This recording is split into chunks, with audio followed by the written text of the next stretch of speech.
Pemirsa, Anda kembali dalam Kominfo Newsroom. Kejaksaan Agung Republik Indonesia kembali menetapkan seorang tersangka baru dalam kasus tindak pidana korupsi impor besi atau baja dan produk turunannya tahun 2016 sampai dengan tahun 2021.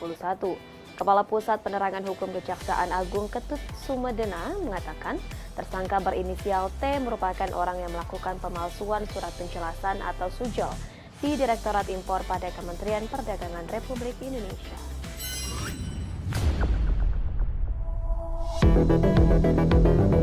Penyidik Jaksa Agung Muda Tindak Pidana Khusus atau Jampitsus Kejaksaan Agung kembali menetapkan satu tersangka dalam perkara dugaan tindak pidana korupsi impor besi atau baja tahun 2016-2021. Tersangka berinisial T 45 tahun selaku manajer di PT Meraseti Logistik Indonesia. Kepala Pusat Penerangan Hukum Kejaksaan Agung Ketut Sumedana mengatakan, tersangka T adalah orang yang melakukan pemalsuan surat penjelasan atau SUJOL. Surat penjelasan tersebut diterbitkan atas dasar permohonan importir dengan alasan untuk digunakan dalam rangka pengadaan material konstruksi proyek pembangunan jalan dan jembatan dengan dalih terdapat perjanjian kerjasama dengan 4 BUMN. Tetapi setelah dilakukan klarifikasi, keempat BUMN tersebut ternyata tidak pernah melakukan kerjasama pengadaan material proyek, baik berupa besi atau baja dengan 6 importir tersebut.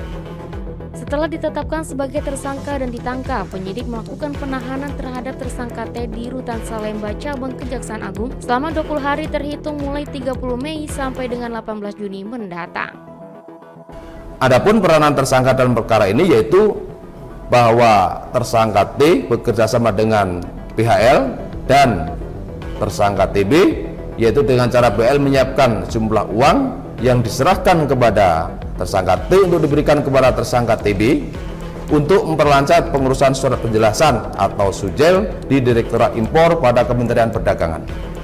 Bahwa tersangka T adalah orang yang melakukan pemalsuan surat penjelasan di Jalan Pramuka Jakarta, dan setelah dipalsukan oleh tersangka T, surat penjelasan tersebut kemudian diberikan kepada PHL untuk dipergunakan oleh PHL melakukan importasi besi atau baja, kemudian baja paduan dan produk turunannya.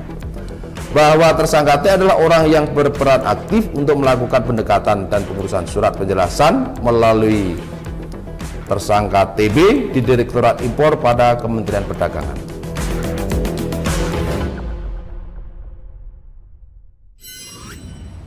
Pemirsa, penyelenggaraan ajang MotoGP 2022 di Mandalika, Nusa Tenggara Barat memberikan nilai tambah bagi ekonomi Indonesia sebesar 4,5 triliun rupiah.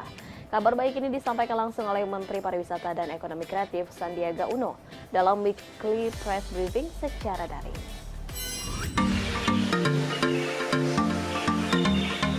Suksesnya perhelatan MotoGP 2022 menjadi ajang pemulihan ekonomi pasca pandemi COVID-19. Menteri Pariwisata dan Ekonomi Kreatif Sandiaga Salahuddin Uno dalam weekly press briefing menyebutkan, penyelenggaraan MotoGP 2022 di Mandalika telah memberikan nilai tambah bagi ekonomi Indonesia sebesar 4,5 triliun rupiah. Hal tersebut didukung dengan naiknya pendapatan domestik regional bruto sebesar 1,46% secara tahunan, dengan peningkatan di sektor makanan dan minuman sebesar 1,04% serta transportasi dan pergudangan 0,74%. Di sisi lain, Menparekraf juga mengungkapkan bahwa Indonesia menaiki peringkat 32 dari 117 negara dalam Travel and Tourism Development Index 2021 pada World Economic Forum yang memiliki banyak dampak bagus bagi Indonesia. Badai pandemi, di tengah kesulitan yang kita hadapi, di tengah anggaran yang terus dikurangi, tapi kita bisa mampu meningkatkan indeks kita 12 peringkat dan secara mantap dan signifikan ada di jajaran atas dari sektor pariwisata kita. Dan kita sekarang sedang mempelajari kembali indikator-indikator yang ada di tahun 2022 ini, bagaimana kita bisa meningkatkan lagi di tahun-tahun yang akan datang, karena ada 112 indikator, dan kita akan juga melibatkan kementerian lembaga yang lain terkait dengan pemutakhiran data, karena kita tidak bisa kerja sendiri.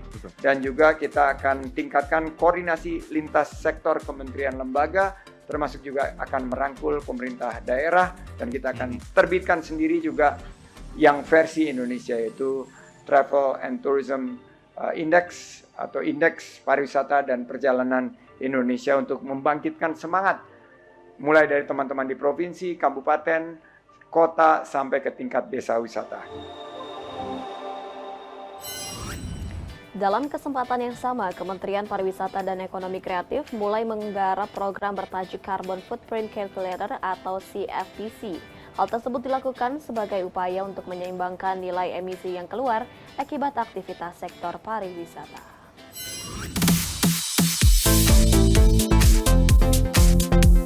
Menteri Pariwisata dan Ekonomi Kreatif Sandiaga Salahuddin Uno menyatakan bahwa pihaknya sedang mengupayakan pariwisata berkelanjutan dengan memanfaatkan momentum G20. Salah satu cara yang bisa dilakukan adalah dengan meluncurkan program Carbon Footprint Calculator sebagai upaya penyerapan jejak karbon yang dihasilkan aktivitas pariwisata demi membantu mencegah dampak buruknya terhadap iklim. Di mana nantinya karbon kalkulator akan menghitung seberapa besar emisi karbon yang dihasilkan dari aktivitas seseorang wisatawan dari dan ke destinasi wisata tertentu. Berdasarkan data Dewan Nasional Perubahan Iklim Indonesia, Menparekraf mengungkapkan bahwa sektor pariwisata menyumbang sekitar 5% emisi dunia. Oleh karena itu, dengan diluncurkannya program Carbon Footprint Calculator ini dianggap sebagai bukti konkret peran Indonesia untuk mencapai target komitmen dan aksi di tahun 2030 dengan penurunan emisi gas rumah kaca sebesar 29%. Jadi program carbon offset adalah upaya kita berkontribusi dalam penyeimbangan nilai emisi. Kita harus seimbangkan nilai emisi yang dihasilkan oleh aktivitas pariwisata dunia. Dan saat ini sektor pariwisata menyumbang sekitar 5% emisi dunia. Ini dari data Dewan Nasional Perubahan Iklim Indonesia. Banyak negara yang sudah melakukan standarisasi pemakaian energi dan jejak karbon di semua industri. Oleh karena itu, kita harus bergerak cepat dan kami sudah meluncurkan program Carbon Footprint Calculator, sebuah upaya untuk menyerap jejak karbon yang dihasilkan industri pariwisata demi membantu mencegah dampak buruknya pada iklim.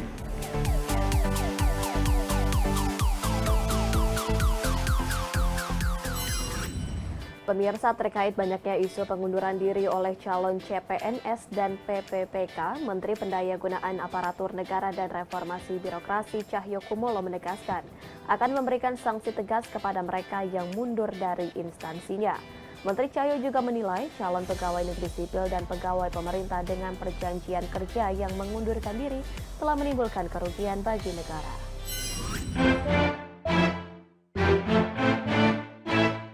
Menteri Pendayagunaan Aparatur Negara dan Reformasi Birokrasi Cahyokumolo menanggapi perihal sejumlah calon pegawai negeri sipil dan pegawai pemerintah dengan perjanjian kerja yang mengundurkan diri setelah dinyatakan lulus seleksi tahun 2021.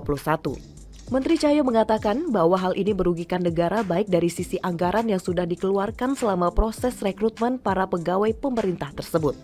Sementara negara berharap sumber daya manusia berkualitas dari formasi CPNS dan P3K yang seharusnya terisi justru menjadi kosong. Dengan demikian, hal ini juga menutup kesempatan peserta lain yang mungkin memenuhi syarat.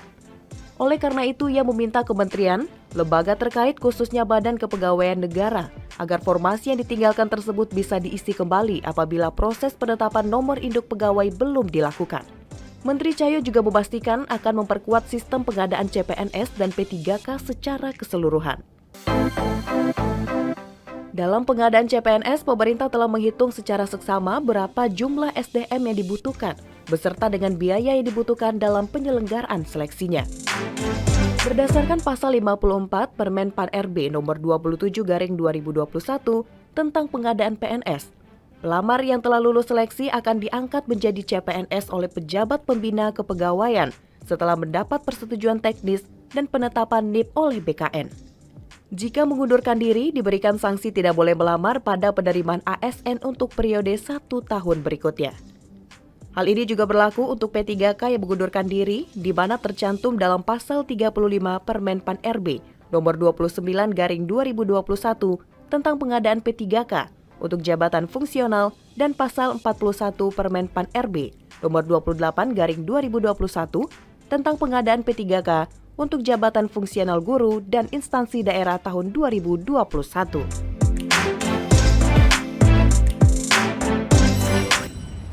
Pemirsa, usai jeda kami akan kembali dengan informasi ekowisata Tangkahan dari pembalakan liar menjadi pengembangan wisata. Sesaat lagi.